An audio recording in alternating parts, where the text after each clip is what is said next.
رمضان المبارک میں مرد اور خواتین حضرات کئی قرآن کریم الحمدللہ مکمل کر لیتے ہیں، تو قرآن کریم میں کچھ آیات سجدہ بھی ہیں کہ جنہیں پڑھنے کے بعد پڑھنے والے پر اور ان آیتوں کو سننے والے پر سجدہ واجب ہو جاتا ہے۔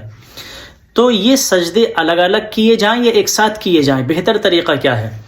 بہتر یہ ہے کہ ان سجدوں کو الگ الگ کیا جائے۔ آپ قرآن کریم پڑھنے کے لیے یا تلاوت کرنے کے لیے بیٹھے، آیت سجدہ آئی، آپ نے آیت سجدہ پڑھی، اس کے بعد قرآن کریم کو بند کریں اور سجدہ کر لیں، پھر دوسری آیت سجدہ آئی، اسے تلاوت کے بعد دوسرا سجدہ کر لیں۔ یہ سب سے بہتر طریقہ ہے، اور یہ طریقہ بھی جائز ہے کہ آپ مکمل قرآن کریم پڑھیں اور پھر 14 سجدوں کو ایک ساتھ ادا کریں۔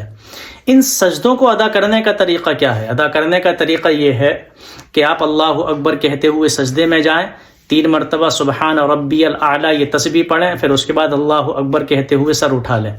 سجدہ کرتے وقت، یعنی جو آیت سجدہ ہے، اس سجدے کو ادا کرتے وقت کھڑا ہونا اور پھر کھڑے ہو کر اللہ اکبر کہتے ہوئے سجدے میں جانا، 3 مرتبہ تسبیح پڑھنا، پھر اللہ اکبر کہتے ہوئے دوبارہ کھڑا ہونا، یہ ضروری نہیں ہے۔